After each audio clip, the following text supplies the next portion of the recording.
Alright guys, this is a disclaimer. ये video हमें देखनी नहीं चाहिए, मुझे देखनी नहीं चाहिए, क्योंकि मैं एक अनसीरियस इंसान हूँ। मैं ना तो कोई साइंटिस्ट हूँ, ना मैं रिलीजियस स्कॉलर हूँ। जहाँ पे दिमाग यूज करना पड़ता है उन चीजों में ज्यादा मैं ध्यान देता नहीं। We don't really deserve to watch all this, but we are still watching it just to have some knowledge, gain some education, but also do a lot of jokes here.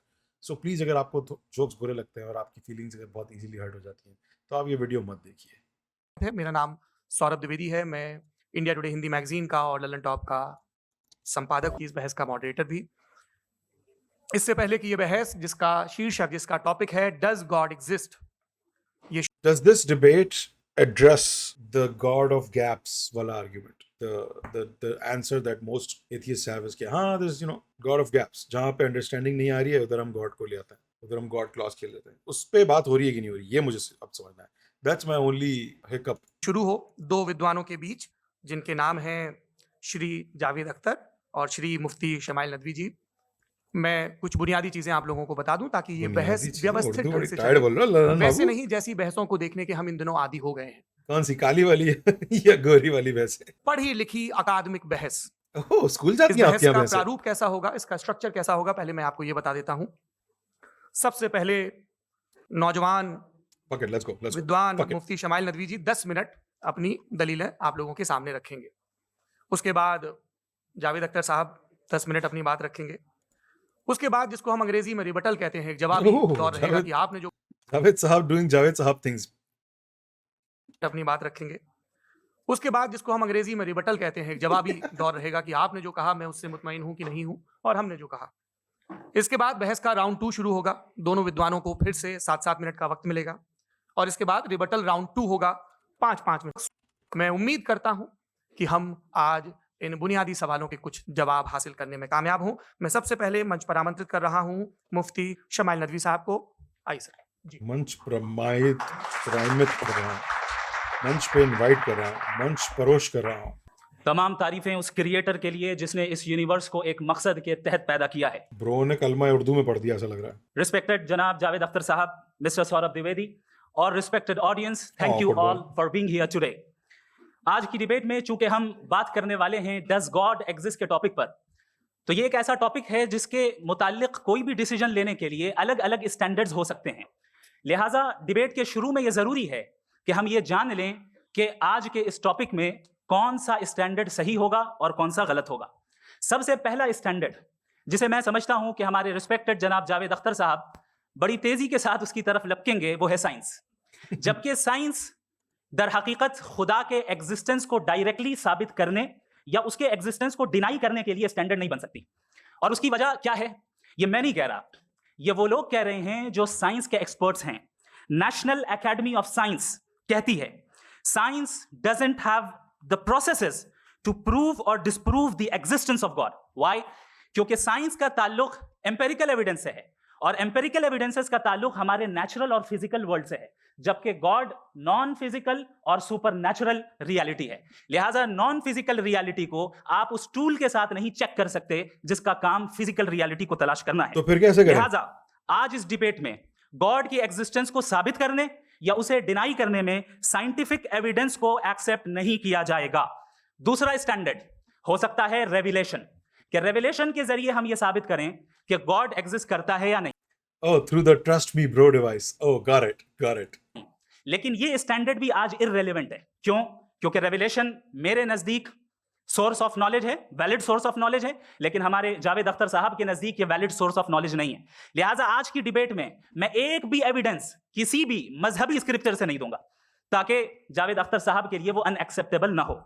तीसरा जो मेयार हो सकता है वो है ऑब्जर्वेशन, कि भाई कोई कहे कि हमें खुदा दिखाओ, अगर है तो दिखाओ, या ये कि खुदा के एग्जिस्टेंस पर एम्पेरिकल एविडेंस दो, तो ये है दर हकीकत गलत टूल का इस्तेमाल करना। ये ऐसा ही है कि जावेद साहब मुझसे ये मुतालबा करें कि मुफ्ती साहब आप मेटल डिटेक्टर के जरिए प्लास्टिक डिटेक्ट करके दिखाएं। अब चूंकि प्लास्टिक डिटेक्ट नहीं हो पा रही है लिहाजा plastic does not exist. No, you are using the wrong tool. इस टूल से Strange, little bit of a odd example there कि metal detector से plastic को detect करके दिखाओ bro, cause you can see the plastic. जिस plastic को detect करने की बात हो रही है वो नजर आ रहा है। So again, मैं तो मानता हूँ there's no God but God, right? That's मेरा तो है belief। I'm just playing the devil's advocate here. You are using the wrong tool। इस टूल से प्लास्टिक को डिटेक्ट नहीं किया जाता। लिहाजा मैं समझता हूं कि गॉड के एग्जिस्टेंस पर एम्पेरिकल एविडेंस का मुतालबा करना एक बचकाना मुतालबा है और हमारे रिस्पेक्टेड जनाब जावेद अख्तर साहब इस स्टेज से अब बहुत आगे निकल चुके हैं। अब I mean, if anything, science only proves the existence of. You cannot be a fucking scientist and be an atheist. I truly believe that's impossible for you, unless you're just like brainwashed or idiot or whatever. No, that makes no sense. But I don't know, man. Science, if there's anything that science proves, is that yeah, there's design, there's purpose. It's not random. And I know the argument against it is very strong. कि भाई, it is random. It is just a coincidence. It's a very, क्योंकि billions and billions of years लगे इस coincidence को होने में. I understand. But it's crazy because there's so much, when you use science to understand your reality, you see कि हमारी reality इतनी well designed है, and it has to be by design. It cannot be like there's so many examples, like the fact that Earth rotates at an axis. I know I've said this before too, but the fact that Earth rotates at an axis, otherwise it wouldn't be what it is, and we wouldn't be here and all that. So बचता है एक ही standard और वो standard है science doesn't tell purpose of anything. No, but you can derive purpose from it. You can study it and then derive meaning from it. Does that make sense? Like you can use scientific method to understand something and then derive meaning from it. Logic, reasoning, और यही वो standard है जिसके तहत God के existence को साबित किया जाएगा या गॉड की एग्जिस्टेंस को डिनाई किया जाएगा। लेकिन चूंकि ये बहुत इंपॉर्टेंट और सेंसिटिव टॉपिक है, इसलिए लॉजिकल आर्ग्यूमेंट भी ऐसा होना चाहिए जो डेफिनेटिव हो, इनडेफिनेटिव ना हो, जो 2 और 2 4 की तरह बिल्कुल वाजे हो, जिसे लॉजिकली रिजेक्ट करना पॉसिबल नहीं हो। फॉर एग्जाम्पल, हम कहें हमारे रिस्पेक्टेड मिस्टर सौरभ साहब, ये एक इंसान है और तमाम इंसान कॉन्शियस बीइंग है, लिहाजा नतीजा क्या निकला, हमारे सौरभ साहब भी कॉन्शियस बीइंग है। क्या ये इनडेफिनेट आर्ग्यूमेंट है या डेफिनेट आर्ग्यूमेंट है? ये डेफिनेट आर्ग्यूमेंट है। ये 2 और 2 की तरह वाजे है, इसमें किसी तरह जो है लॉजिकली इसको रिजेक्ट नहीं किया जा सकता। तो अगर आज हमारे जावेद अख्तर साहब ऐसी कोई अकली दलील और लॉजिकल एविडेंस दें खुदा के ना होने पर जो डेफिनेट भी हो, तो मैं ये ऐलान करता हूं कि यकीनन मैं उस एविडेंस को कबूल करूंगा और उस पर गौर करूंगा। लेकिन साथ में ये भी ऐलान कर देता हूं प्रेडिक्शन के तौर पर कि ऐसा कोई डेफिनेट आर्ग्यूमेंट कोई नहीं पेश कर सकता। दलील हम देंगे और डेफिनेटिव दलील देंगे, लॉजिकल दलील देंगे, ऐसी दलील देंगे जो एंटायर एथिस्टिक वर्ल्ड उसे रेफ्यूट नहीं कर सकती। चलें अब हम एक एग्जाम्पल सोचते हैं, एक सिनेरियो, सिंपल सिनेरियो, तमाम ऑडियंस से गुजारिश है, हम और आप एक आइसोलेटेड आइलैंड पर हैं, ऐसा आइलैंड जहां पे हमसे पहले कोई कभी नहीं गया। डिपेंड करता है नाम क्या है उस आइलैंड का, और कोई नहीं गया वहां पे, फिर it's not the one I am thinking of. चलते चलते आपके सामने अचानक आपने देखा एक पिंक कलर की बॉल पड़ी हुई है। सबसे पहला सवाल आपके जहन में क्या आएगा कि ये बॉल यहां क्यों आई, कैसे आई, ये पिंक कलर की ही क्यों है, कोई और कलर भी हो सकता था, ये इसी शेप में क्यों है, कोई और शेप भी हो सकता था। नेचुरली आप इस तरफ पहुंचेंगे कि कोई ना कोई है जिसने इन स्पेसिफिक प्रॉपर्टीज के साथ इस बॉल को बनाया है और यहां पे रखा है। चूंकि आप जानते हैं कि ये जो बॉल है इसका एग्जिस्ट करना जरूरी नहीं है, ये एग्जिस्ट कर भी सकती थी, नहीं भी कर सकती थी, और एग्जिस्ट करना ही था तो किसी और फॉर्म में करती, किसी और कलर में करती। अब आप इस बॉल को एक्सपैंड करते चले जाएं, एक्सपैंड करते चले जाएं, एक्सपैंड करते चले जाएं, यहां तक कि ये बॉल यूनिवर्स के साइज की हो जाए। बताइए कि क्या साइज के बढ़ जाने से सवाल बदल जाएगा? हरगिज नहीं बदलेगा, अभी भी सवाल रहेगा, ये यूनिवर्स कहां से आया, इन स्पेसिफिक प्रॉपर्टीज के साथ कहां से आया, क्यों आया, किसने बनाया, ये सवाल उस वक्त भी वैलिड रहेगा।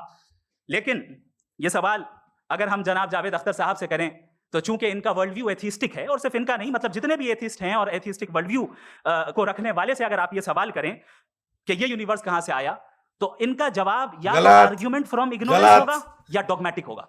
या तो ये कहेंगे कि मुझे नहीं पता कि ये कहां से आया, लिहाजा गॉड डज नॉट एग्जिस्ट, ये आर्ग्यूमेंट फ्रॉम इग्नोरेंस है।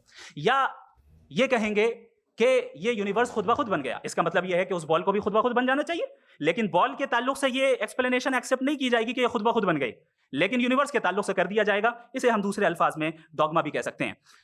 दूसरी चीज, हमारे जावेद अख्तर साहब जरूर गॉड ऑफ गैप्स की मिसाल भी जरूर देंगे, और मिसाल देंगे कि पहले जमाने में बिजलियां कड़कती थी तो लोगों ने किसी एक खुदा की तरफ, और बारिश होती थी तो दूसरे खुदा की तरफ मंसूब कर दिया उनके। बिजली तो फिर भी चलो बहुत सुपर है, पिछले जमाने में लोग एक खूबसूरत सा पत्थर देखते थे, बोलते थे ये खुदा है। तो वो तो ह्यूमन एवोल्यूशन ने आहिस्ते आहिस्ते ब्रेन भी डेवलप हुआ है, और अब जाके भी अभी भी there so many people who don't use their brains when it comes to like all these things. तो आपने कंटारा देखी, कंटारा में क्या लिटरली यू सॉ कि वो जमाने के लोग, उनको कोई खूबसूरत सा पत्थर नजर, they were like oh this is too perfect, must be divine, it must be divine. इतना परफेक्ट कैसे हो सकता है, इतना खूबसूरत, इतना look at other stones, look at this one, right? Or a moon rock, right? Moon rock आके या कोई space से कुछ चीज आके गिरी, उसको देख लिया, oh this is unique, ऐसा तो कुछ भी नहीं है, divine, put it here, divine, I love it, it's divine. पास दलील नहीं थी। ये हमारा वर्ल्ड व्यू है ही नहीं, ये हमारा वर्ल्ड व्यू है ही नहीं, क्योंकि नेचुरल फिनोमेना के प्रोसेस की इंटरप्रिटेशन को जान लेने से ये कहां से साबित हो गया कि गॉड एग्जिस्ट नहीं करता है। इस पर मैं इंशाल्लाह अभी आगे बात करूंगा। आप हजरात ये भी देखेंगे, और मैं ये एक्सपेक्ट करता हूं कि हमारे रिस्पेक्टेड जनाब जावेद अख्तर साहब जरूर इमोशनल आर्ग्यूमेंट्स भी देंगे, जो कि एक लॉजिकल फेलेसी है जब बात आती है ट्रुथ को डिसाइड करने में। क्यों? मिसाल के तौर पर वो कहेंगे कि अगर गॉड है तो इविल क्यों एग्जिस्ट करता है, जबकि मैं कहता हूं इविल का एग्जिस्ट करना गॉड के एग्जिस्ट करने की दलील है, उसके खिलाफ नहीं है। क्योंकि अगर गॉड है तो हम सब उसके सामने अकाउंटेबल हैं, और अगर हम अकाउंटेबल हैं तो अकाउंटेबिलिटी के लिए इविल का मौजूद होना जरूरी है, उसके बगैर हम अकाउंटेबल नहीं हो सकते। और अगर हम अकाउंटेबल नहीं हैं तो हम जनाब जावेद अख्तर साहब से पूछेंगे कि आप बताएं कि फिर सफरिंग इस दुनिया में क्यों है? अगर खुदा नहीं है तो सफरिंग क्यों है? और उन लोगों के जज्बे का क्या जिनके अंदर सफरिंग के बाद इंतकाम लेने का जज्बा पाया जाता है और वो इस दुनिया से ऐसे ही चले गए, क्या उनकी सारी तकलीफें बेकार चली जाएंगी? अब आ जाएं उसी एग्जांपल की तरफ कि बॉल, मुझसे अगर कोई पूछे इस बॉल को किसने बनाया और या इस एक्सपेंडेड बॉल को किसने बनाया, मैं कहूंगा कि चूंकि ये यूनिवर्स और इस यूनिवर्स की तमाम चीजें कॉन्टिंजेंट है, कॉन्टिंजेंट होने का मतलब ये होता है कि जो अपने एग्जिस्टेंस पे किसी के ऊपर डिपेंड करती हो, तो जाहिर है ये यूनिवर्स कॉन्टिंजेंट है। और अगर कोई चीज कॉन्टिंजेंट नहीं है तो मैं रिक्वेस्ट करूंगा कि मुझे दिखा दें कि कौन सी चीज यूनिवर्स में कॉन्टिंजेंट नहीं है, हम भी जरा गौर कर लें और हम भी देख लें। और जब कॉन्टिंजेंट चीजें मौजूद हैं तो फिलोसोफर्स की इस्तिलाह के मुताबिक, Yeah, he's preempting a lot of the stuff. Let him say all that, and then when you reply to bro, already counter कर रहे हैं। पहले राउंड में काउंटर कौन करता है? बिल्कुल सही सवाल है अंकल, अभी से शुरू हो गए कि आप ये सब कहने वाले हैं। मुझे पता है, मैंने वीडियोस देखी हैं, मैंने देखा हुआ trend, never skip a Javed Akhtar video.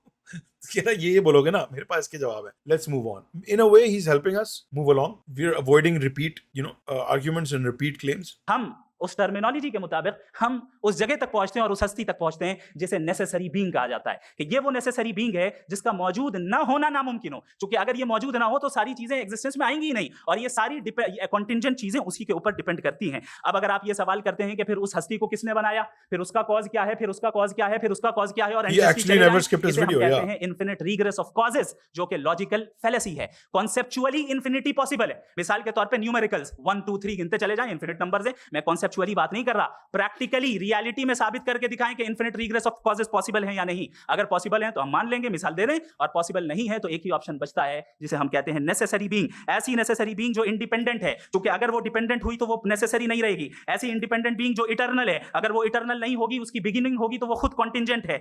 ऐसी बीइंग जो पावरफुल है, क्योंकि कॉन्टिंजेंट को एक्चुअलाइज करने के लिए पावर चाहिए। ऐसी बीइंग जो इंटेलिजेंट है और नॉलेजेबल है, क्योंकि ये यूनिवर्स स्पेसिफिक फॉर्म और स्पेसिफिक लॉज ऑफ नेचर के तहत प्रिसाइजली चल रहा है। थैंक यू मुफ्ती साहब। Okay, Javed Akhtar has volunteered for this and he's getting paid for this and he's here with his own will and consent. कोई किसी ने हथकड़ी बांध के नहीं, बंदूक पे की नोक पे नहीं बिठाया उनको यहाँ पे. So he's very well aware of what he's part of and he's doing it by choice. This is actually good for his intellectual ability and his mental stimulus. मैं इन दलीलों के बाद जावेद अख्तर साहब से गुजारिश करूंगा, आप बैठ के बोलना चाहेंगे हमारे? जी, अब बैठ के बोलना चाहेंगे और खड़े होके? Oh, he's getting so old यार. पहले तो मैं मुफ्ती साहब को एक अच्छी खबर देना चाहूँगा कि मेरी नॉलेज साइंस के बारे में बड़ी मामूली है, तो आप फिक्र ना करें उसकी, लेकिन कुछ कॉमन सेंस है मुझ में। देखिए, ये खुदा का तस्वुर कोई नया That was kind of savage. लोगों को समझ नहीं आया शायद, but he was like, लेकिन थोड़ा कॉमन सेंस जरूर है मुझ में. तस्वुर नहीं है, ये सदियों से रहा है। ये कुछ रिलीजन 3000 साल पुराने होंगे, 4000 साल पुराने होंगे, लेकिन इंसान कोई 10,000 12,000 साल से एग्जिस्ट करता है होमोसेपियन की शक्ल में, और हमेशा कुछ ना कुछ मजहब रहे। ये मजहब जाहिलों के नहीं थे, ये मजहब एक ऐसी ग्रीक सोसाइटी के थे जहाँ बड़े बड़े फिलोसफर पैदा हुए। ये मजहब इजिप्शियंस के थे जिन्होंने पिरामिड्स बनाए थे। ये रोमन्स के थे कि जिनका आर्किटेक्चर और सेनेट यानी पहली बुनियाद डेमोक्रेसी की, लिमिटेड थी मगर डेमोक्रेसी थी, ये उन लोगों ने किए थे। तो इनका जो जुपिटर था, रा था, ज़्यूस था, उन्हें उस पर इतना ही एतमाद था जितना आज किसी मजहबी आदमी को अपने खुदा पे होगा। क्रिश्चियनिटी आने से पहले यूरोप में एक मजहब था जर्मेनिक रिलीजन, उसका एक खुदा था, उसकी एक बीवी थी, उसके 2 बेटे थे, एक बेटी थी। फिर जर्मनी में जब यूरोप में क्रिश्चियनिटी आई तो वो खुदा उसकी बीवी, हाँ वो कह रहे हैं ना होमोसेपियंस की शक्ल में, कोई 12-13 हजार साल हुआ है होमोसेपियंस। उससे पहले और भी थे, नियांडरथाल्स थे और भी फॉर्म्स थी। वो पूरे खानदान चला गया। तो हमने अगर हम हिस्ट्री देखें तो खुदा जो है वो ज़्यादातर फ़ानी है, वो हमेशा रहे नहीं। और वो जो लोग इन्हें मानते थे उनको आप कहें वो तो जाहिल थे, उन्हें तो कुछ पता ही नहीं था। ऐसा नहीं है, वो अपने वक्त में बड़े काबिल लोग थे और अपने वक्त में उन्होंने बड़े बड़े काम किए हैं, फिलोसफर्स थे, साइंटिस्ट थे। लेकिन उनका मजहब कहाँ गया, उनके खुदा कहाँ गए? आज जो खुदा हैं दुनिया में लोग उन्हें मानते हैं। आपको क्या मालूम कि कितने वर्षों के बाद क्या होने वाला है? हम यूरोप में देखते हैं तो चर्च खाली हैं। तो वक्त के साथ चीजें बदलती हैं।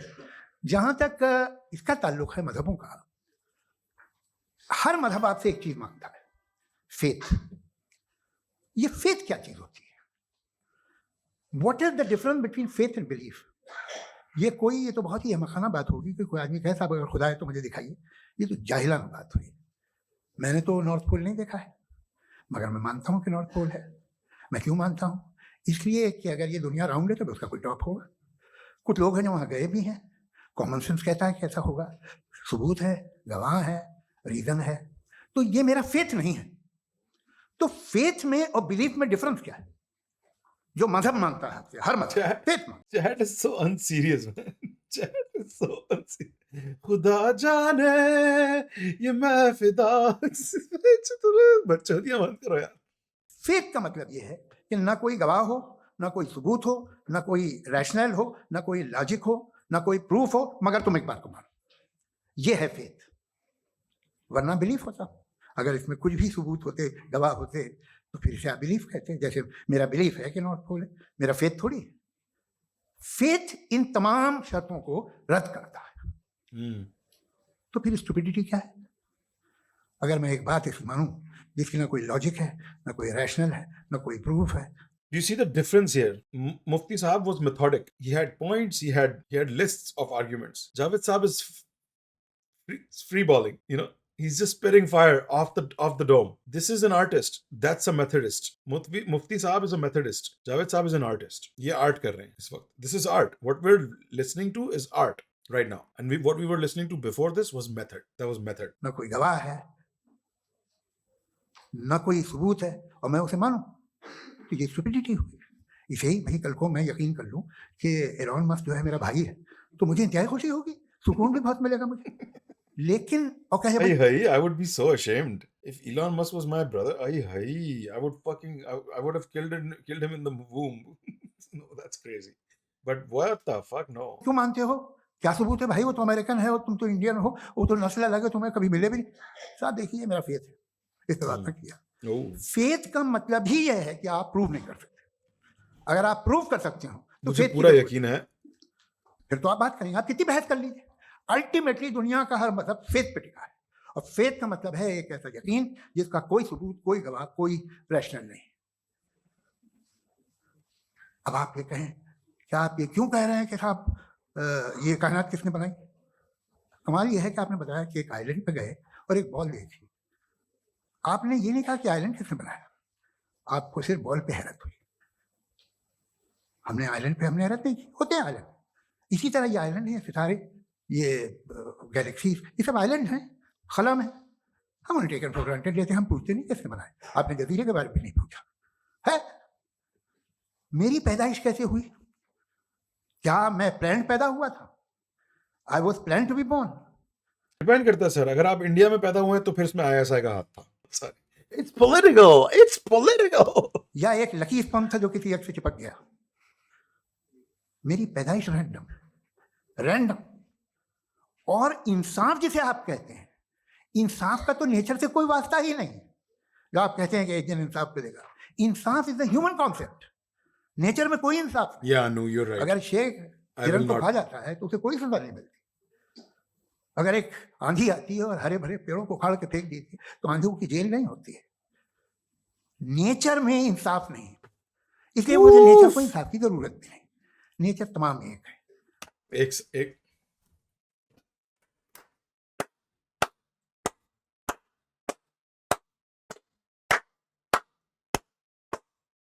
इस पे बहुत हैवी बात कर दी भाई। आई डोंट केयर डिबेट में काम आती है कि नहीं आती है। I do not fucking care. क्या बात कर दी भाई। नेचर में इंसाफ नहीं है, नेचर इंसाफ मांगता ही नहीं है। नेचर ना तो इंसाफ प्रोवाइड करता है, ना उसमें एग्जिस्ट करता है, ना वो डिमांड करता है. Just hit, I don't even know what it means. इसका मतलब क्या है मुझे नहीं पता, पर मुझे हिट कर गई ये बात. क्या हिट कर गई ये बात? को उखाड़ के फेंक दी थी तो आंधियों की जेल नहीं होती है. नेचर में इंसाफ नहीं, इसलिए मुझे नेचर को इंसाफ की जरूरत भी नहीं. नेचर तमाम एक है. अब हम कहें कि साहब ये देखिए जो मैंने खाना खाया था ये मेरी आंख तो नहीं यूं कर दिया उसे तो इसे सजा मिलनी नहीं, वो सिस्टम है, ऐसे ही चल रहा है. नेचर बगैर इंसाफ के है. इंसाफ इज अ ह्यूमन कॉन्सेप्ट. तो जो आपसे कहता है कि मैं तुम्हें इंसाफ दूंगा वो इंसानी रहन की पैदावार है, ये नेचुरल है ही नहीं. तो इसमें केल्विन भाई का पॉइंट है कि इंसान भी तो नेचुरल है, और अगर इंसान सही है तो is it not nature still? अगर इंसान ने ये कॉन्सेप्ट क्रिएट किया है इंसाफ का, तो इज इट नॉट नेचुरल? क्या उसको नेचुरल कहना गलत होगा? Great question mister kelvin. ये आसमानी है ही नहीं, नेचर का तसव्वुर, इंसाफ का तसव्वुर. भाई आप साथ मिलते हैं, अब आप लेफ्ट हैंड ड्राइव करते हैं, ये क्या है? तमाम सच, तमाम नेकी, तमाम शराफत लेफ्ट हैंड ड्राइव है. वरना क्या होगा, या तो आप क्या कर देंगे, आपका एक्सीडेंट हो जाएगा, या किसी को मार देंगे, या ट्रैफिक जैम हो जाएगा. झूठ, बेईमानी, रिश्वतखोरी, ये तमाम जो है driving on the wrong side. इसके ऊपर कुछ नहीं. ये तो हमने बनाया, जैसे हमने लेफ्ट हैंड ड्राइव बनाई है. ये कॉन्सेप्ट ऑफ इंसाफ जो है, but that's the question here कि भाई ह्यूमन ब्रेन से जो चीज बनाई जाती है, जो कंसीव किया जाता है, उसको फिर उसको हम रियलिटी में कन्वर्ट करते हैं, उसको एक्चुअली मैन्युफैक्चर करते हैं, बिल्ड करते हैं. Is that not natural? I know we call it not natural because nature से नहीं आई है, पर जहां से आई है वो भी तो नेचर से ही आया है. I know human made is a different, but why? The question is philosophical in a way कि why is it not considered natural? हमारा है, इसका नेचर से कोई वास्ता नहीं. शेर खा जाता है हिरन को, उसे जेल होती है क्या? कुछ भी नहीं, है ही नहीं. तो ये जो दुनिया के रिलीजन प्रॉमिस करते हैं आपसे इंसाफ, इसी से मालूम होता है कि मैन मेड है. ये तसव्वुर कहीं और का है ही नहीं. जो नेचर है, कुछ लोग कहते हैं नेचर ही खुदा है, तो नेचर में तो इंसाफ नहीं कहीं. और आप वादा कर रहे हैं कि तुम्हें मरने के बाद इंसाफ मिलेगा. मुझे अगर मिलेगा तो मैं बहुत खुश होऊंगा, लेकिन मैं यकीन नहीं कर पाता हूँ, इसलिए कि मैं फेथ नहीं पैदा कर सकता. The very fact that religions demand faith, इसका मतलब है कि उनके पास जस्टिफिकेशन नहीं है. अच्छा साहब, फिर रिलीजन अगर मॉडरेशन में है, कोई सा भी नहीं, वो आप में कुछ खूबियां भी पैदा करता होगा. देखिए उसे ये फायदा है, वो फायदा है. अल्कोहल जो है वो ज्यादातर दवाओं में यूज होती है, और एक सर्वे किया गया था अमेरिका में कि लॉन्जेटिविटी किन लोगों की है. तो एक तरफ वो लोग थे जो शराब पीते ही नहीं थे, और एक तरफ वो थे जो एक बोतल शराब रोज पीते थे. सबसे ज्यादा लंबी उम्र उनकी है जो 2 पैक नाप के शराब पीते हैं और खाना खाते हैं. मगर हम शराब को बुरा समझते हैं, मैं भी बुरा समझता हूँ. क्यों? ऐसा होता नहीं. कुछ चीजों में आदत होती है कि वो बढ़ती है. आज तक में एक आदमी दूध पीता है, आप 10 साल बाद भी मिलेंगे तो एक ही गिलास पीता होगा. ऐसा नहीं होता सुबह से दूध पीता रहता है. मिल्कोहलिक मैंने नहीं देखे, अल्कोहलिक होते हैं. ये टेंडेंसी है मजहब की कि वो बढ़ता है, जैसे कैंसर बढ़ता है, जैसे शराब बढ़ती है. कुछ लोग होंगे जो उसे सही तरह से यूज करते हैं. मुझे यकीन है कि हमारे मुफ्ती साहब भी उनमें से एक हैं. बहुत खुशी हुई मुझे इनसे मिली. मुफ्ती साहब की स्माइल चली गई थी मुंह से जब कैंसर से कंपेयर कर दिया ना रिलीजन को. मुफ्ती साहब ये हो गए थे कि वो पाकिस्तान फैन नहीं था. मुफ्ती साहब की साहब बोले what the fuck did you just say. लेकिन कितने लोग हैं कि आज आप देखते हैं दुनिया में जो तबाहियां हैं, इनमें कितना हाथ है उन लोगों का जो बिलीवर कहते था मजहब ये नहीं कहता, ना कहता होगा, मगर जब ये मजहब पीते हैं तो ऐसे बिहेव करते हैं. थोड़ा सा अगर हो तो शायद बहुत अच्छी बात, लेकिन शराब थोड़ी सी नहीं रहती, उसमें टेंडेंसी है. पहले थोड़ा सा अगर 2-3 कैंसर के सेल हो ना बॉडी में तो आदमी स्लिम रहेगा, लेकिन वो 2-3 सेल नहीं रहते, वो मल्टीप्लाई होते हैं. जावेद साहब, टाइम पूरा हो गया. टाइम हो गया, लो बस बात खत्म हो गई. अच्छा, मुझे कुछ और कहने को था भी नहीं. जी, मैं पहले जवाबी दौर के लिए इनवाइट कर रहा हूँ मुफ्ती साहब को. Your rebuttal round 1. You have 7 minutes. मुफ्ती साहब डिबेट में आए, जावेद साहब साइफर में आए हैं. अपनी बात बोल के चले गए, एड्रेस ही नहीं की उसकी बात. नहीं किया I am just joking. Thank you very much Javed साहब. आपकी बात को सुनकर It's बड़े time for महसूस versus debate. महसूस. Do you understand? We enjoy. Okay, अब थोड़ा सा लॉजिकली उसको हम लोग ये देखते हैं। दरअसल हम लोगों ने कल गुजारिश की थी मुफ्ती साहब से एंजॉय किया हमने, he's being sassy. भी, जावेद साहब से भी, कि हिंदुस्तानी जबान आम फहम सबको समझ में आ जाए और जहां कहीं आप मुश्किल शब्द इस्तेमाल करें वहां बताते भी चलें। Thank you. तो सबसे पहले हमारे रिस्पेक्टेड जावेद साहब ने हवाला दिया कि खुदा फानी है। कितने मजहब आगे चले गए, किसी ने जुपिटर को खुदा माना, किसी ने किसी को माना। मैं कहता हूं जिसने कॉन्टिंजेंट चीज को खुदा माना, गलत माना, वो खुदा ही नहीं, वो खुदा ही नहीं है। हम तो नेसेसरी बीइंग को साबित करने बैठे हैं, वो नेसेसरी कॉज जो इटर्नल है, जो अबदी भी है और अजली भी है। हम किसी और को साबित करने नहीं बैठे। दूसरी चीज उन्होंने कहा कि फेथ एंड बिलीफ, ये एक ऐसी डेफिनेशन है फेथ की जो इन्होंने पहली मर्तबा पेश की है, या माफ कीजिएगा इन्होंने पहली मर्तबा पेश नहीं की है, रिचर्ड डॉकिंस ने पहली मर्तबा पेश की है। मुझे मालूम है ये सोर्स कहां से है। एपिस्टेमोलॉजिकली फेथ और बिलीफ का फर्क आप इस तरह नहीं कर सकते सर। फेथ सही भी होता है, गलत भी होता है। बिलीफ सही भी होता है, गलत भी होता है। जो लॉजिक, रीजन और एविडेंस से बैक्ड होगा वो फेथ सही होगा। आबादी का मतलब पॉपुलेशन। मैंने इसीलिए नीचे सबटाइटल्स भी ऑन किए कि वो वर्ड्स जो आपको शायद उर्दू में समझ में ना आए या मुझे हिंदी में समझ में ना आए, वो हम नीचे पढ़ सकते हैं। और आप जिस फेथ की बात कर रहे हैं कि इलॉजिकल है और उसके पीछे नहीं है, तो we are on the same page. हम नहीं मानते उस फेथ को। जो फेथ ऐसा हो जिसके पीछे कोई लॉजिक ना हो, एविडेंस ना हो, हम नहीं मानते। हम तो उस फेथ के कायल हैं जिसके पीछे लॉजिक हो और एविडेंस हो। तो Abbas is on fire today, bro. Like कुछ भी बकचोदी हो रही है। ब्राउन रंग किसने लिखा है? Does God exist or not? पैसा तो सौरभ शुक्ला ही बना रहा है ऐसा। सोच रहा हूँ व्लॉगिंग स्टार्ट कर दूं मैं भी यार। बिलीफ सही भी होता है, गलत भी होता है, फेथ भी सही होता है और गलत भी होता है। तो आज फेथ और बिलीफ के डिफरेंस पे बात नहीं हो रही। आज आप चाहे फेथ एक्सेप्ट कर लें या बिलीफ एक्सेप्ट कर लें, आज ये बात होगी कि ट्रूथ क्या है। चाहे ट्रू बिलीफ सही है या ट्रू फेथ सही है, और फॉल्स फेथ क्या है और फॉल्स बिलीफ क्या है, बात इस पे हो रही। दूसरी चीज इन्होंने पूछा, स्टुपिडिटी फिर क्या है? अगर फेथ रिलीजन स्टुपिडिटी नहीं है तो और क्या है? चूंकि फेथ का मुतालबा करते हैं तो स्टुपिडिटी क्या है? मैं कहता हूं स्टुपिडिटी एथिज्म है। उसकी वजह यह है कि आप एक सड़क पे जा रहे हो और आप किसी गार्डन में जाएं और देखें वहां लिखा है फूलों के साथ I love Javed Akhtar, and I really do, I love you sir. So जब आप वहां पर पहुंचे तो वहां पहुंचकर अब ये बताएं, क्या आप ये कहेंगे वाह व्हाट अ नेचुरल सिलेक्शन? ये क्या नेचुरल सिलेक्शन है? नहीं, ये प्रिसाइजली डिजाइंड है, इसके पीछे डिजाइनर है। लिहाजा अगर कोई एक ऐसी कॉमन सेंस की बात को कबूल नहीं कर रहा है कि यूनिवर्स जो इतने प्रिसाइजली काम कर रहा है, हम कहते हैं कि खुद ब खुद बन गई, मैं समझता हूं इससे बड़ी स्टुपिडिटी और कुछ नहीं है। ये इरैशनल चीज है। फिर हमारे सर ने कहा कि आपने बॉल पे फोकस किया, आइलैंड पे फोकस नहीं किया। अरे आइलैंड को किसने बनाया यही समझाने के लिए तो बॉल की मिसाल दे रहा हूं। और बॉल भी कॉन्टिंजेंट है, आइलैंड भी कॉन्टिंजेंट है, दोनों नेसेसरी बीइंग का मुतालबा करते हैं। आगे इन्होंने कहा कि नेचर में कोई इंसाफ नहीं है। हम डिसाइड करते हैं कि मोरालिटी क्या होती है, इंसाफ क्या होता है। हम डिसाइड करते हैं, जैसे ड्राइविंग सीट में ट्रैफिक वाला, ये तो किसी खुदा ने नहीं कहा, ये है, इसे कहते हैं फॉल्स इक्विवेलेंस। ये एक लॉजिकल फेलेसी है।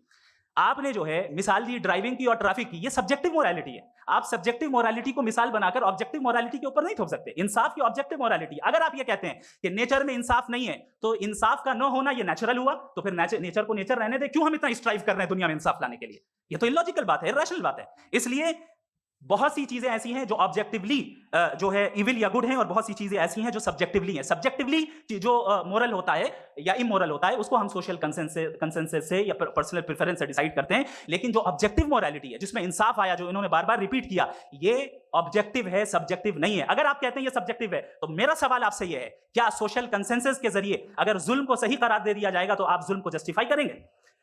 दूसरी चीज इन्होंने ये कहा कि 2 पैक शराब पी लें तो वो उतने पे नहीं रहता, बढ़ जाता है। यही मामला मजहब के साथ है। 2 पैक आप पी लें बढ़ेगा।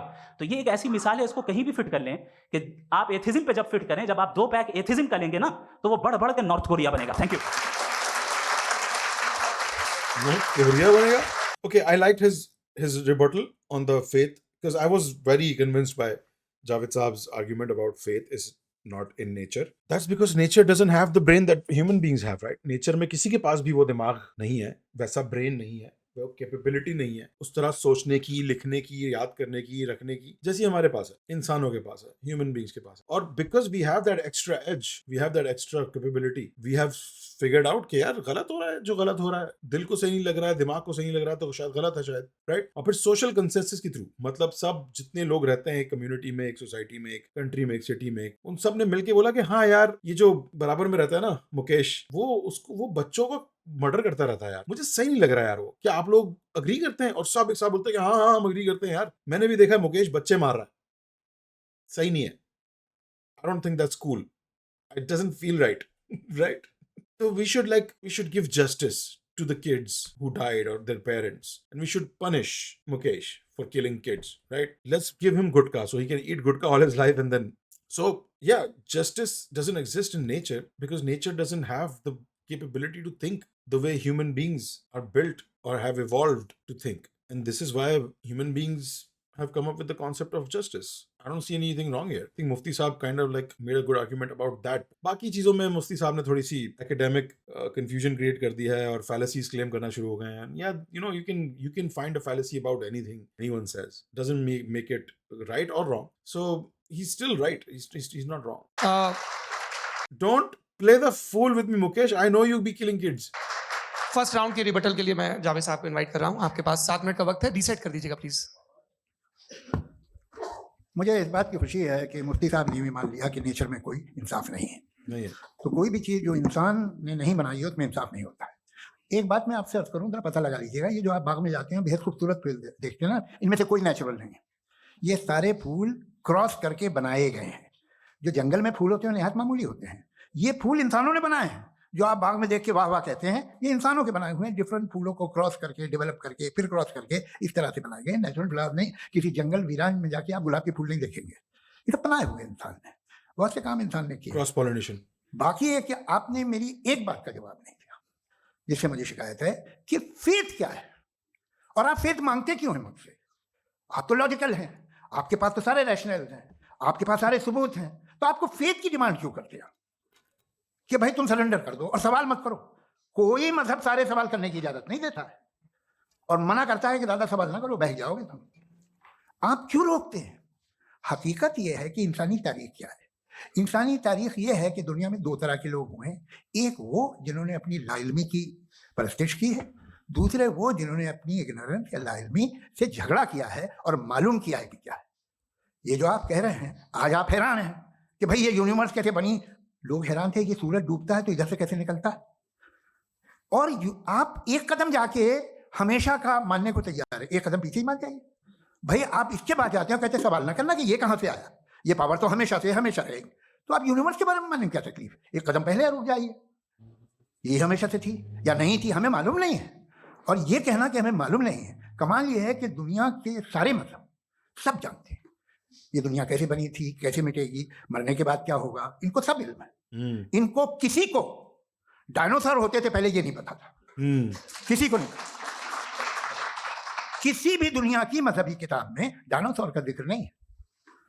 लेकिन बाकी सब बातें, how to make universe in 4 easy lessons and बाकी सब पता है. जिसको सब पता है वो गड़बड़ है. हम में ये इंकिसार, ये ह्यूमिलिटी होनी चाहिए कि हम ये कहें कि हमें ये बहुत सारी बातें नहीं मालूम, लेकिन हम उनकी परस्तिश ना करना, अपनी लाइल्मी को की परस्तिश ना करें. हम उसे पता लगाने की कोशिश करें. जिस दुनिया में आप बैठे हैं सर, ये हॉल जो है, ये इलेक्ट्रिसिटी जो है, ये माइक जो है, जिस हवाई जहाज से आप आए थे, वो जिस कार से आप यहाँ आए हैं, ये सब उन लोगों की बनाई हुई है जिन्होंने सवाल किया. Crazy. Sloppy blabber, बहुत कुत्ता कमेंट है. Can I Mufti Saab casually writing Javed in his death note? That's crazy, bro. That's crazy. That's a crazy thing to say. दुनिया में आप बैठे हैं सर, ये हॉल जो है, ये इलेक्ट्रिसिटी जो है, ये माइक जो है, जिस हवाई जहाज से आप Okay, सुनने दो यार, सुनने दो. कि हमें ये बहुत सारी बातें नहीं मालूम, लेकिन हम उनकी परस्तिश ना करना, अपनी लाइल्मी को की परस्तिश ना करें. हम उसे पता लगाने की कोशिश करें. जिस दुनिया में आप बैठे हैं सर, ये हॉल जो है, ये इलेक्ट्रिसिटी जो है, ये माइक जो है, जिस हवाई जहाज से आप आए थे, वो जिस कार से आप यहाँ आए हैं, ये सब उन लोगों की बनाई हुई है जिन्होंने सवाल किए थे. ये दुनिया जिसमें आप आज आराम से हैं, ये उन लोगों प्रॉब्लम ये रियल लाइफ में सब वहां बैठे हैं, जावेद भाई की बातों पर क्लैप करते हुए भी घबरा रहे होंगे थोड़ा. कुछ ज्यादा ना करने, कोई नजरों में ना ले ले.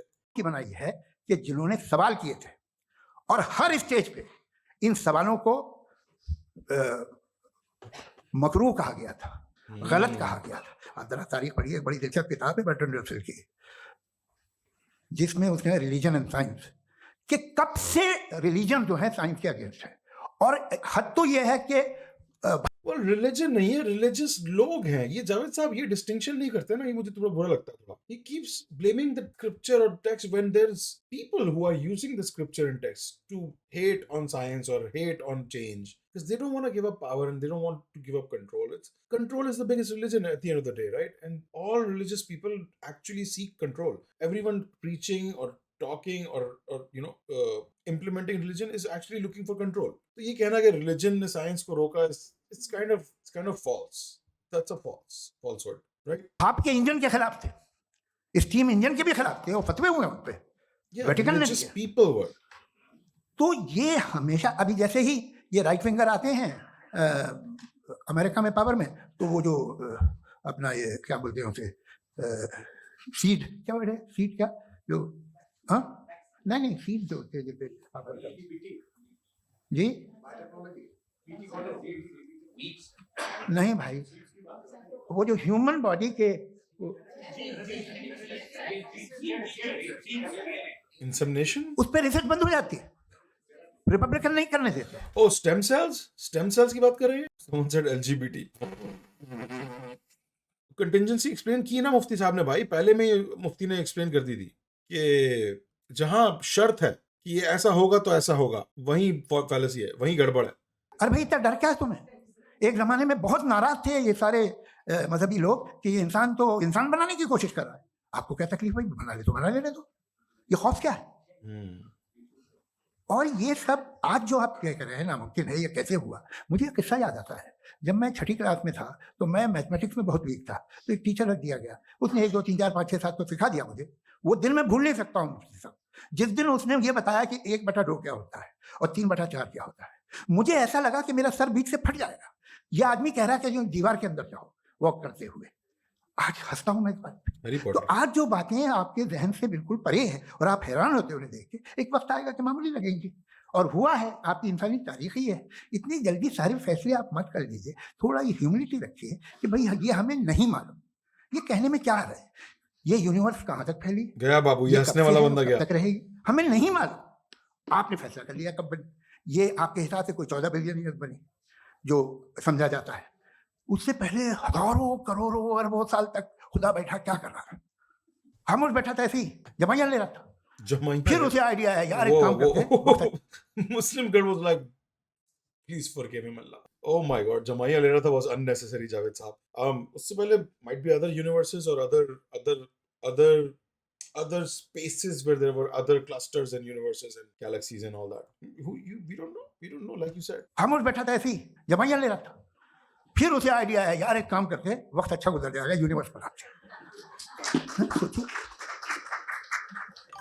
वो तो हमेशा से है ना, मगर यूनिवर्स हमेशा से नहीं है, ये तो बनाई गई है। और उससे पहले क्या था, इनका क्या काम था?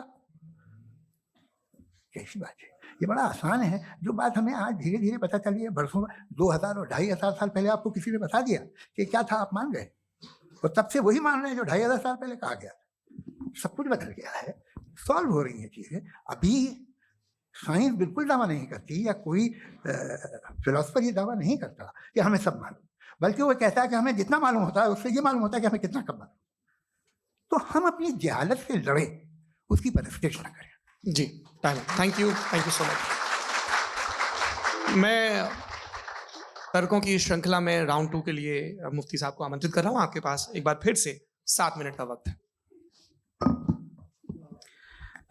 शुक्रिया जनाब जावेद अख्तर साहब, कई मर्तबा दोहरा रहे हैं कि फेथ का मतलब बताइए, फेथ का मतलब बताइए। मैंने बता दिया, फेथ सही भी होता है, गलत भी होता है, और आज हम फेथ पे बात नहीं कर रहे, हम ट्रुथ और डज गॉड एग्जिस्ट पे बात कर रहे हैं। क्या डज गॉड एग्जिस्ट, ये ट्रुथ यानी गॉड है या नहीं है, इसमें से दोनों ट्रुथ क्या है। अब आप उसे फेथ कह लें, बिलीफ कह लें, नॉट माई बिजनेस। उसके बाद आपने कहा कि भाई सवाल करने से मजहब रोकता है। मैं कहता हूं जो रोकता है वो रोकता होगा, मैं नहीं रोकता, बल्कि सवाल करें, सवाल करना चाहिए। सवाल कर करके तो हम आगे बढ़ते हैं, तरक्की करते हैं, और इसीलिए मैं आज यहाँ पे आया हूँ। लेकिन सवाल सिर्फ खुदा से नहीं होगा, आपसे भी होगा। सवाल एथिज्म से भी होगा, सवाल सिर्फ मजहब से नहीं होगा, सबसे होगा।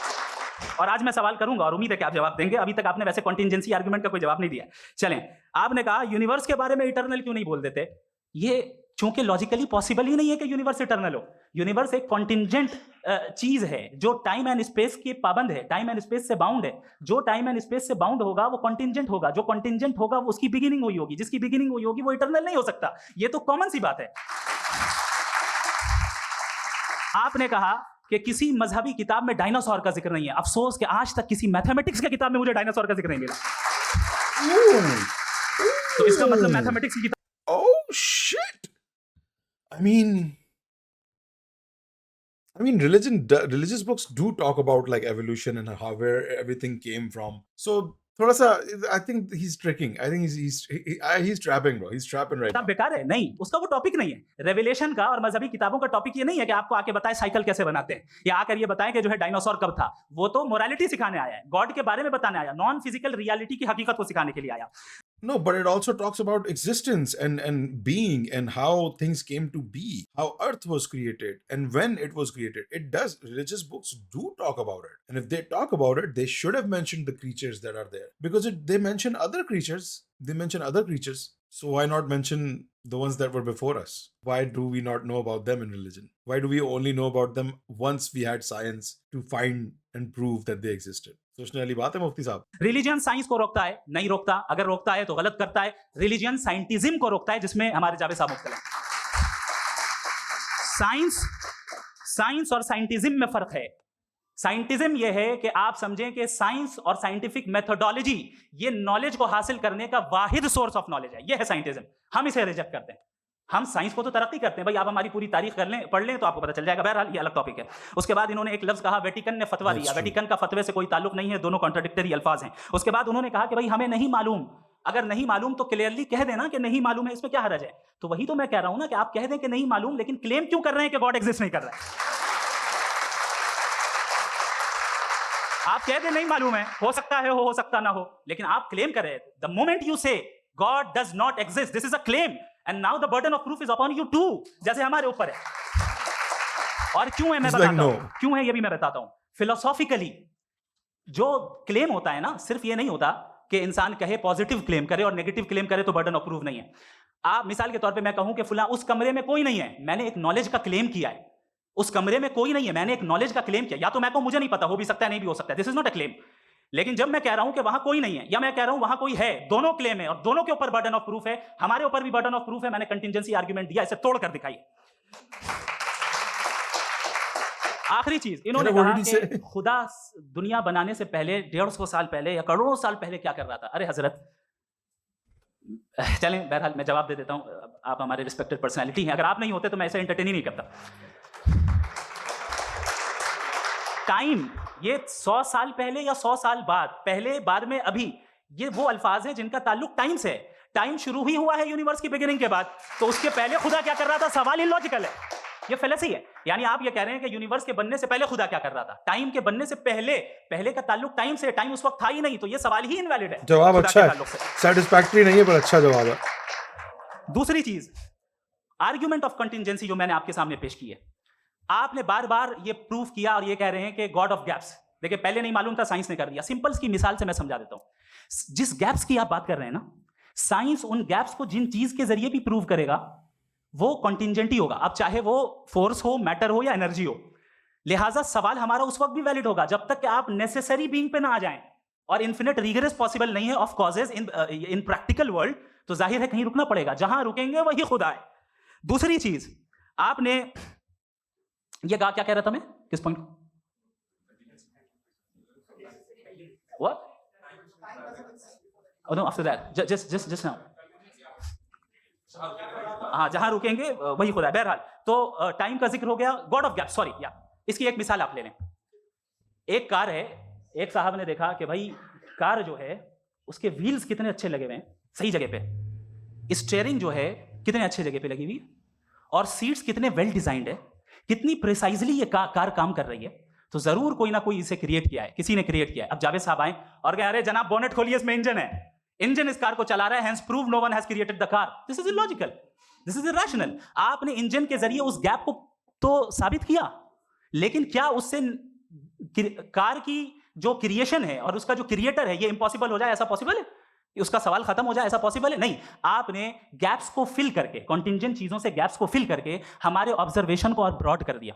अब हमें और पता चल गया कि ये जो कार है इसका सिस्टम कितना ज्यादा कॉम्प्लेक्स है। पहले कम समझते थे, अब कॉम्प्लेक्सिटी और ज्यादा वाजे हो गई। अब हमें समझ में आ रहा है कि हमारी सर्टेनिटी और बढ़ गई कि जरूर इस कार को किसी ना किसी ने बनाया। यही मामला यूनिवर्स का है। साइंस हमेशा फिजिकल वर्ल्ड की चीजों को ही फिल करती जाएगी और फिजिकल चीजों से ही करती जाएगी, क्योंकि एम्पिरिकल एविडेंस का ताल्लुक फिजिकल वर्ल्ड से है। आप साइंस के जरिए मेटाफिजिकल रियलिटी को कभी साबित नहीं कर सकते। ये रॉन्ग टूल का इस्तेमाल करना है। ये वही काम है कि आप मेटल डिटेक्टर से प्लास्टिक डिटेक्टर करने चलें, जो कि जाहिर है सही नहीं है। Thank you.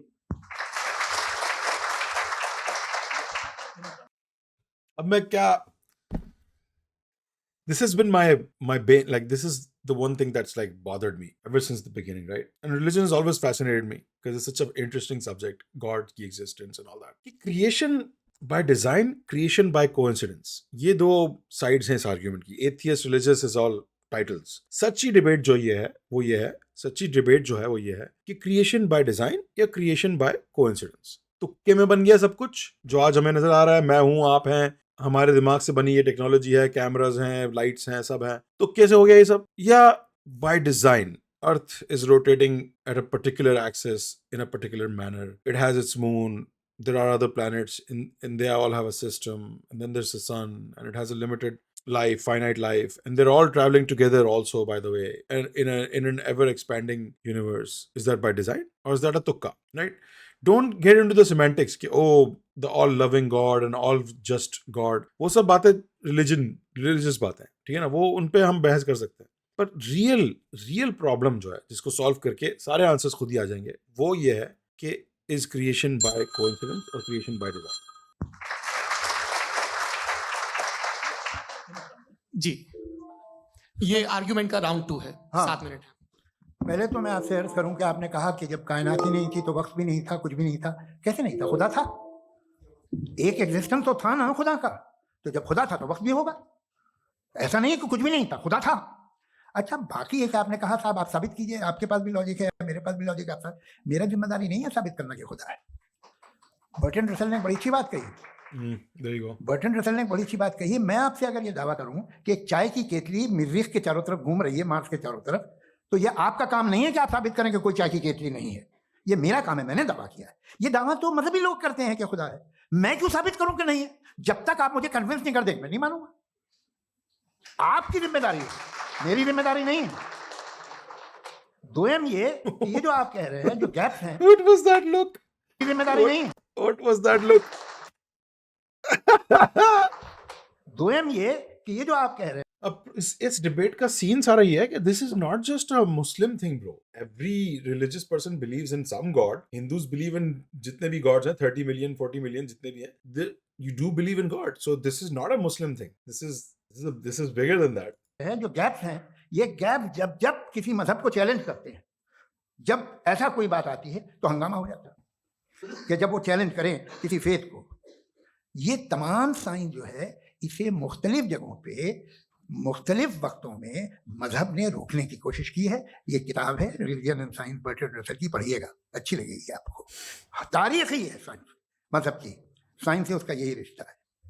अच्छा, अब ये हम सोचें कि बहरहाल ये वजूद जो है मजहब, ये बिलीव इन गॉड इंसान को बेहतर बना देता है, तो एक काम कीजिए, हिंदुस्तान वर्ल्ड का नक्शा लीजिए और मार्क कीजिए कि रिलीजन कहाँ कहाँ जाता है, कहाँ कहाँ, चाहे वो लैटिन अमेरिका हो या मिडिल ईस्ट हो या फार ईस्ट हो या हिंदुस्तान के वो इलाके जहाँ मजहबियत ज़्यादा है। रख दीजिए नक्शा अलग। अब दूसरा नक्शा कि कहाँ कहाँ नाइंसाफ़ी, रिप्रेशन, औरतों के हुकूक की पामाली, जुल्म, डिक्टेटरशिप कहाँ है, नक्शा एक ही होगा। तो आप मुझे बताएं कि जो इसका तरकीब इस्तेमाल क्या है, खुदा का तरकीब इस्तेमाल तो बताइए। आप छोटी सी दवा सड़क पे बेचते हैं, उसकी भी तरकीब इस्तेमाल बताते हैं। इसके इस्तेमाल से तो फायदे नहीं हुआ किसी को। जो सारे के सारे खराब मुल्क हैं, खराब समाज है, वो सारे जुल्म खुदा के नाम पे करते हैं। वो गलत करते हैं, सही करते हैं, मुझे क्या लेना देना उससे। इस्तेमाल से मालूम होता ना। एक विस्की की बोतल कभी शायद देखी हो आपने, लाल रंग की होती है, उस पर रोशनी और छपड़ा इंतहाई खूबसूरत लगती है, क्या बिगाड़ रही है किसी का? उसका इस्तेमाल गलत है, इसलिए आप उसे नापसंद करते हैं। इसका इस्तेमाल गलत है, इंतहाई खूबसूरत तसव्वुर लगती है। इंतहाई इस्तेमाल ही गलत है और हमेशा से गलत हुआ है। ये महंगा पानी सरट होगा, बोतल देंगे, देखने में इंतहाई खूबसूरत लगती है, और इस्तेमाल इसका गलत, क्योंकि आपके पैसे जाया हो रहे हैं। इतना महंगा पानी नहीं पीना चाहिए किसी को। अगर आपको लगता है कि मैंने ये बोतल इसलिए खरीदी कि मैं इसका ओरिजिनल पानी पी के इसमें अपना पानी भरना शुरू कर दूंगा, तो आप बिल्कुल सही सोच रहे हैं। अब मैं इस बोतल में सिर्फ अपने घर का पानी भरूंगा और उसको फ्रिज में रखूंगा और इससे पिया करूंगा। अब देख बार लीजिए, बार नहीं खरीद रहा देख मैं। लीजिए, देख लीजिए, हिंदुस्तान देखिए, दुनिया देख लीजिए क्या हो रहा है। इसे कैसे इस्तेमाल कर रहे हैं फेथ वाले लोग? क्या फेयर हैं, जस्ट हैं, जो अपने खुदाओं पे यकीन रखते हैं? वो किस तरह के लोग? वो लोगों को इंसाफ देते हैं, वो बेहतर इंसान बने। तो इस दवा का फायदा क्या है? चलो बहुत फायदा हो रहा तो मैं इस्तेमाल कर लूंगा, मुझे तो इस दवा का कोई फायदा दिखता ही नहीं। मुझे तो ऐसा लगता, मैं एक और बात बताऊं, अगर कोई आदमी मजहबी है और अच्छा आदमी है तो मैं उसकी बहुत इज्जत करता हूँ, इसलिए कि मेरा ख्याल है मजहबी आदमी का अच्छा होना मुझसे अच्छा होने से ज्यादा मुश्किल है। भाई हर चीज की एक लिमिट है। आप इतना भाग सकते हैं, इतना नहीं भाग सकते, इतना वजन उठा सकते, इतना नहीं उठा सकते, इतना दूर देख सकते, इतना दूर नहीं देख सकते। उसी तरह कॉमन सेंस कहता है कि आप में नेकी का भी एक कोटा होगा। अब आप अगर सुबह जाते हैं अपनी इबादत गाह और इबादत करते हैं, तो बाहर निकलते हैं तो आप तो यही महसूस करते हैं कि आपने एक बहुत अच्छा काम किया, आपकी नेकी का एक बहुत बड़ा कोटा खर्च हो गया जिससे किसी का कोई फायदा नहीं। मैं तो नहीं जाता हूँ तो मुझे तो किसी को खाना खिलाना पड़ेगा, किसी बेवा की मदद करनी पड़ेगी, मैं अपना कोटा कैसे? सर नेकी का कोई कोटा नहीं होता है, first of all, although people count it and they shouldn't. तो नेकी का कोई कोटा नहीं होता। आर्ग्यूमेंट थोड़ा सा खराब है आपका ये कि नेकी का कोटा पूरा हो गया, अब बाहर जाके वो अब कम नेकियां करेगा कि उसने सुबह नेकी कर दी है। दैट्स नॉट हाउ नेकी वर्क्स। Neki is just अच्छाई, good deeds. You can do 700,000 good deeds in a day. There's no cost to it unless you're doing something that costs you money or something. But if you can just be nice to people 17,000 times a day, that doesn't cost anything. That's no quota being filled. आप अपना कोटा सारे मजहबी लोग नेकी का दरिया में डालो। कामों में यूज करते हैं, उसके बाद भी अगर आप में बच्चे थोड़ी सी शराफत, तो भाई वाह क्या बात है। एक तो मुझे Even Hinduism teaches कर्मा कर फल की चिंता ना। अच्छा, कर्म कर, राइट, कर्मा कर फल की चिंता ना कर। नेकी कर दरिया में डाल भाई। नेकी यहाँ तक कि ये भी बोला है कि अगर if you do good with your left hand, don't let the right hand know, do it so quietly, so discreetly कि even the right hand cannot find out, which is, I love this quote. I've always loved this quote and I've followed it in my life, or you know, I try to. ये बात बहुत अच्छी लग रही है कि दोनों ही विद्वान समय को मानते हैं और बहुत समय से अपनी दलीलें, और बाज दफा सर आप क्या जानते क्या हैं समय के बारे में? हम भी समय को मानते हैं। इतना अच्छा वो है, बस फ्लैनल पहनता रहता है, पता नहीं क्यों, लेस्बियन औरत की तरह। Otherwise he is fucking awesome. समय से पहले अपनी तकरीरें पूरी करके अपनी अपनी कुर्सी पर बैठ रहे हैं। समय से पहले कोई कुछ नहीं कर सकता। आर्गुमेंट का राउंड 2 पूरा हुआ, अब रिबटल का राउंड 2 है और उसके बाद क्रॉस एग्जामिनेशन होगा। नहीं, आपका आर्गुमेंट हो गया सर। हमारे यहाँ स्कूल के सिलेबस में पंच परमेश्वर कहानी पढ़ाई जाती है, प्रेमचंद जी की लिखी हुई। आप निश्चिंत रहिए, आपके कोई राउंड में मिस नहीं होने दूंगा। रिबटल का राउंड 2 मुफ्ती शमाइल नदवी साहब। असल में जो हकीकी प्रॉब्लम है, असल प्रॉब्लम है, वो ये है कि जावेद साहब के पास कॉन्सेप्ट ऑफ गॉड क्लियर नहीं है। इन्होंने कहा कि कायनात से पहले खुदा तो था, तब भी तो टाइम होगा। ये टाइम कायनात का हिस्सा है।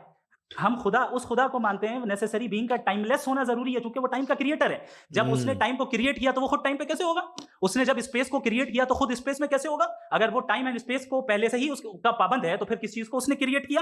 लिहाजा ये सवाल गलत है कि ये कंटिजेंसी का आर्गुमेंट सारा यही है कि the God he believes in and he's saying that we believe in as Muslims or whatever is not contingent on the existence of time and space. मतलब जिस भगवान को आप मानते हो उसको वक्त और जगह की जरूरत नहीं है एग्जिस्ट होने के लिए। वो वक्त का पाबंद नहीं है। उस भगवान, उस खुदा, उसको वक्त की जरूरत नहीं है, टाइम की जरूरत नहीं है एग्जिस्ट करने, या जगह की जरूरत नहीं है कि वो स्पेस था, वहां पे वो था, उसने फिर और स्पेस। नहीं, that's what he's saying. That's the basic condition. Oh wow, so there's a contingency there? Wait, what?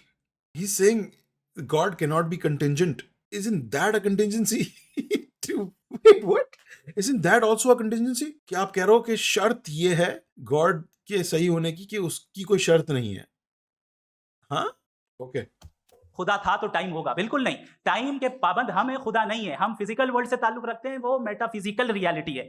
यही शर्त है ना खुदा की एग्जिस्टेंस की, कि वो टाइम से पाबंद नहीं हो सकता और वो जगह से पाबंद नहीं हो सकता, स्पेस से पाबंद नहीं हो सकता। तो शर्त ये है कि उसकी कोई शर्त नहीं है। कंटिजेंसी ये है खुदा की, खुदा की कोई कंटिजेंसी नहीं हो सकती, which is such an oxymoron. दूसरी चीज इन्होंने मिसाल दी कि चाय की केतली हवा में घूम रही होगी, और पता नहीं शायद वो बर्टन रसल का उन्होंने हवाला दिया। बहरहाल यही प्रॉब्लम है। प्रॉब्लम यही है कि हम चीजों के दरमियान डिफरेंशिएट नहीं कर पाते। ये जो आपने मिसाल दी, ये इमेजिनेशन है, और मैं जो साबित कर रहा हूं वो लॉजिकल नेसेसिटी है। too much आप bias इमेजिन in the करना है crowd. तो कुछ भी करें, जुपिटर में पिंक एलिफेंट होगा, यूनिकॉर्न होगा, करें, उससे कायनात पे क्या फर्क पड़ता है? उससे आप लॉजिकल नेसेसिटी सब मौलाना साहब loves pink. मौलाना साहब loves pink. मौलाना साहब मेरे होंठ देख के पागल हो जाएंगे. He loves. That's why he's with London Top. London Top also loves pink. Pink is his color, bro. नहीं कर सकते। Pink मैं elephant. तो उस प्राइम कॉज की बात कर रहा हूं, उस नेसेसरी बीइंग की बात कर रहा हूं, जिसके बगैर इस कायनात का एग्जिस्टेंस मुमकिन नहीं है। दूसरी चीज, मजहब को साइंस चैलेंज करती है वगैरह वगैरह, ये हमारा टॉपिक ही नहीं है। मैं इस पे बात करूंगा तो फिर मेरा वक्त चला जाएगा। मजहब के ऊपर चूंकि हमारी डिस्कशन नहीं है, साइंस को मजहब और बिलखुसूस मैं और हमारा वर्ल्ड व्यू कम से कम साइंस को पीछे नहीं करता है, साइंटिज्म की मजम्मत करता है। इसकी वजाहत मैंने पहले कर दी। दूसरी चीज इन्होंने कहा वर्ल्ड का नक्शा लीजिए, वर्ल्ड मैप लीजिए, दो अलग अलग जगह की। हजरत मैंने ये होमवर्क किया था और मैंने मिडिल ईस्ट का एक नक्शा लिया और यूरोप का एक नक्शा लिया, ये मजहबी इलाका और ये लिबरल और एथीस्ट इलाका। मुझे पता चला कि सबसे ज्यादा रेप केसेस जो हैं वहां पर है। जानी, that's contingent on reporting rape cases. वो सोसाइटीज इतनी एडवांस हो चुकी हैं कि वो रिपोर्ट करते हैं, वहां रिपोर्टिंग होती है। और हमारे लोग अभी तक हल्ला हुल्ला में जी रहे हैं, जहां ओ पता ना चल जाए, ओ किसी को पता नहीं लगने देना, ओ दबा दो, ओ कोई बात, ओ हो गया, अल्लाह अल्लाह तौबा तौबा, छुपा दो।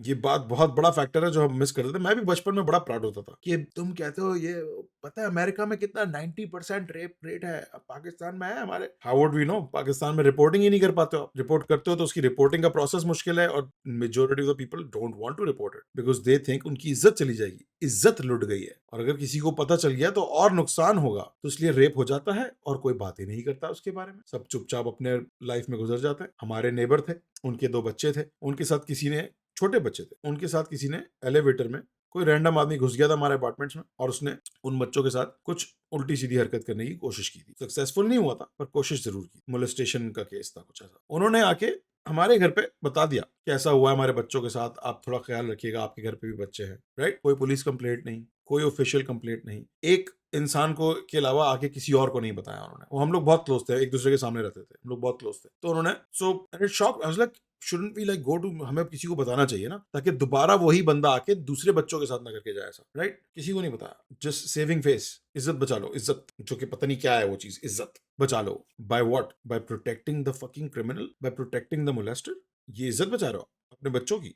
मुझे ये पता चला यूएन की रिपोर्ट के मुताबिक, मैं अपने घर से नहीं लेके आ रहा, कि जो वर्किंग वुमेन है यूरोपियन कंट्रीज में, उसमें 81% वुमेन सेक्सुअल हैरेसमेंट का वर्क में शुमार हो रहा है। ये मिडिल ईस्ट में नहीं हो रहा है, वो मजहबी लोग हैं इसलिए नहीं हो रहा है। दूसरी चीज आपने ये कहा कि ये बात थोड़ी सी सही है, क्योंकि मजहब is very strict in those things, right. So if a society, if a community is very religious, then there is chances के वर्कप्लेस हरासमेंट नहीं हो रही होगी। I believe it. Middle East की बात कर रहे हैं, जैसे पाकिस्तान की बात नहीं हो रही है यहाँ पे, इंडिया पाकिस्तान की नहीं हो रही है, because Pakistan India are not that मजहबी in they claim to be but they're not, right? But Middle East में they're very mazhabi, specifically talking about Muslims, very mazhabi। और वहाँ पे ये है, बिल्कुल प्रोटेक्शन है। You can ask any girl who's ever been to Dubai, Saudi, Riyadh, Bahrain, Oman, Qatar, they will have other complaints कि लोग assholes हैं और very entitled हैं, privileged हैं, ये हैं वो हैं। You will not hear the complaint कि मैं safe नहीं थी, मुझे हाथ लगा रहे थे, मेरा रेप हुआ। ये कंप्लेंट्स नहीं मिलेंगी आपको मिडिल ईस्टर्न कंट्रीज में से, because they very religious about it. Another complaint you won't get in middle east is कि चोरी हो गया, मैं यहाँ फोन छोड़ के गया था, किसी ने चुरा लिया। Theft is very serious there, theft is taken very seriously there. They cut hands man, they still do that. It's barbaric but it doesn't happen anymore because of the severity of it. It just doesn't happen there. आज सऊदी अरब जा सकते हैं, आपकी कोई चप्पल नहीं चुराएगा जब आप मस्जिद में जाएंगे। आप अपनी, आज भी वहां पे लोग जब आसान होती है दुकानें खुली छोड़ के नमाज पढ़ने चले जाते हैं। They're not afraid of someone stealing their shit. Even though उस जगह पे दुनिया भर के लोग आते हैं, सिर्फ वहां के लोग नहीं होते। Even then they have so much faith कि हमारा सिस्टम यहाँ पे इतना अच्छा है, स्ट्रॉन्ग है कि चोरी कोई नहीं करेगा। और नहीं करते लोग वहां। चोरी नहीं कर रहा है भाई, जो कर रहा है वो रेयर केस है, कभी मेंटली इल कोई चूतिया है तो कर रहा है। It's not a thing. The trust factor is so high, right? So सोचने वाली चीजें हैं। मजहबी आदमी का अच्छा होना हमारे अच्छे होने से बहुत मुश्किल है, बहुत मुश्किल है। तो इसका मतलब यह है कि गॉड के अलावा आपके पास अच्छे और बुरे का कोई स्टैंडर्ड है। मैं चाहूंगा कि कन्वर्सेशनल स्टाइल वाली डिस्कशन और सेगमेंट पे इसी पे बात कर लेते हैं। Thank you very much.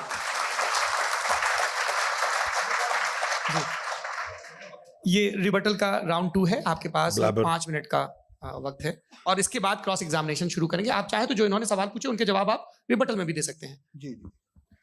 देखिए, पहले तो ये बात कि ये मिसाल गलत नहीं है, गलत है। इन्होंने पहले ही हमको डिसार्म कर दिया, कह लिया अकल से मामला सॉल्व नहीं हो सकता, लॉजिक से आप पहुंच नहीं सकते, ये एक मेटाफिजिकल चीज़ है। मेटाफिजिकल अजीब सा लफ्ज़ है, ठीक है, किसी को माने नहीं मालूम इसके, तो ऐसा लगता है कुछ बड़ी चीज़ है। अरे भाई क्या होता है मेटाफिजिकल, बताओ, खड़ी हो। ये एक लफ्ज़ है जो कहीं भी इस्तेमाल हो जाता है। जब आप एक बात कर रहे हैं और आप मुझसे बहस कर रहे हैं तो मुझे मेटाफिजिकल मत बताइए, आप लॉजिकली मुझे प्रूफ किए, और अगर लॉजिकली आप नहीं बात करते साहब ये मेटाफिजिकल है, तो फिर हम आप बात क्या कर रहे हैं? मेरा आपका किस जबान में कॉन्वर्सेशन होगा? और ये कहना कि वक्त पहले नहीं था, तो फिर क्यों कहते हैं ये हमेशा से और हमेशा रहेगा? हमेशा वक्त है, तो आप कैसे कहते हैं वो हमेशा से है और हमेशा रहेगा? हमेशा का मतलब है कोई वक्त, अगर वक्त ही नहीं है तो हमेशा कैसे? बाहर वो रहेगा। उनो रिवर्स, अब मैं ये देखता हूँ, आपने कहा उनो रिवर्स बाय जावेद साहब। देखते हैं कि दुनिया जिसपे वो कादर मुतलक है, जिसकी मर्जी के बगैर पत्ता भी नहीं हिलता, ओमनीपोटेंट है, ये दुनिया चल कैसे रही है और इस दुनिया का हाल क्या है? 45 Don't get me wrong, but aren't there cases of groping, sexual abuse on Hajj in Makkah? I haven't heard anything like that, but I wouldn't put it past men. Men are fucking disgusting, and I would not say कि नहीं ऐसा नहीं होगा वहाँ पे, हुआ होगा, बहुत कम हुआ होगा, लेकिन ये मैं गारंटी दे सकता हूँ, like rarely. It's a rarity over there because, again, because of the rules. The rules are insane. They sound crazy, the rules, and if you get caught doing something like that, you're fucked. You're not going to jail, bro. You're gonna get destroyed. But yeah, there's gonna be psychopaths, there's gonna be turkeys who are crazy and they will try to do something crazy like that. But it would not be extreme level पे, और the severity of it would be low अगर होगा. You know, crowd में लोग advantage लेते हैं. हमने videos देखी हैं, मैंने बहुत videos देखी हैं Instagram पे, ये जहाँ बंदा कैमरा लेके घूम रहा है क्राउड्स में और वो दिखा रहा है लोगों को कि कैसे sneakily they just grind against women, खड़े हो जाते हैं, ऐसे एक्टिंग करते हैं, ग्राइंड करते हैं, यू नो, हल्का हल्का। इस तरह की चीजें हो सकती हैं, बिल्कुल हो सकती है, क्योंकि क्राउडेड जगह होती है। But does it happen as much as it would happen in Khan Market? No, absolutely not. Because the rules are crazy and they know rules are implemented over there. There's cameras everywhere. One complaint is all it takes. एक औरत एक complaint करेगी, game over है उस बंदे का. They'll find him. So their systems are very proper there because they have the money and they have the people and the resources to make it proper there. So yeah. तो हम एक बात देखते हैं कि दुनिया जिसपे वो कादर मुतलक है, जिसकी मर्जी के बगैर पत्ता भी नहीं हिलता, ओमनीपोटेंट है, ये दुनिया चल कैसे रही है और इस दुनिया का हाल क्या है? 45,000 बच्चे जो 10 साल की उम्र से कम थे वो गाजा में मरे। भूख से काला हांडी में बच्चे मरते हैं और डिप्थेरिया से मरते हैं। डिप्थेरिया अजीब मर्द है, गले में जाली बनना शुरू होती है, बच्चा नीला हो जाता है, गरीब का बच्चा, इसलिए कि ऊपर से ये कादर मुतलक है जो चाहे कर ले।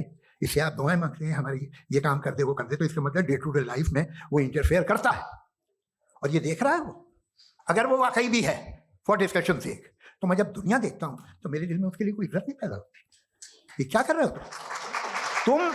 ये बहुत हैवी आर्गुमेंट है हमेशा से। It's a very tough argument. Lot of atheist people use this argument, right, कि why are bad things happening to people who don't deserve it, kids and bad diseases, and ये argument बहुत, I know it always you say women, I feel you, no pun intended, bro, shut the fuck up. You think it will be not be like this if in Middle East had no money? It's a great point, SRB. It's a great point because systems require money and money does help. It's a great point. पूरे all So powerful. it's not just religion, it's not just the rules, it's also the ability to enforce those rules. सिर्फ ये नहीं कि वहाँ पे मुसलमान है इसलिए नहीं हो रहा है गंदा काम, नहीं, क्योंकि वहाँ पे they are able, वो इस चीज़ के काबिल हैं कि वो ये रूल्स को इम्प्लीमेंट कर सकें, रूल फोर्स कर सकें लोगों पे, क्रिमिनल्स को सजा दे सकें। इसी वजह से वहाँ पे क्राइम का, it's not just that there Muslims. Omnipotent हो, ओमनी प्रेजेंट हो, तुम तो वहां गादा में रहे होगे ना, तुम हर जगह हो। तुम देख रहे थे कि बच्चे की कैसे धज्जियां उड़ गई, तुम देख रहे थे और तुम चाहते हो मैं तुम्हारी परस्तिश करूंगा, तुम हो भी। अरे यार, इससे अच्छे तो हमारे चीफ प्राइम मिनिस्टर हैं, कुछ तो ख्याल करते हैं। कमाल है, आप किसकी इबादत कर रहे हैं? अगर वो है भी, ये दुनिया नाइंसाफी से, जुल्म से, जबर से, तशद्दुद से भरी हुई, और आप ये मत कहिएगा कि वो देख रहा है और वो बताएगा एक दिन। अगर वो देख रहा है और इंटरफेयर नहीं करता तो आप दुआ क्यों मांगते?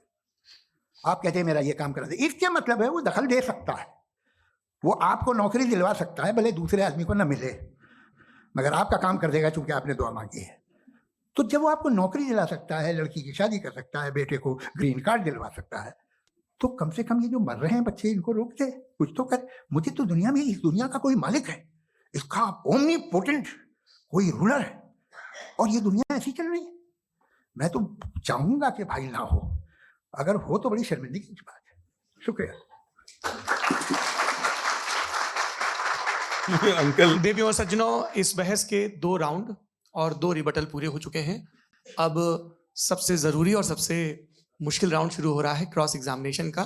अब इन विद्वानों की सज्जनता की एक परख भी होगी और वक्त हमने 16 मिनट का तय किया है।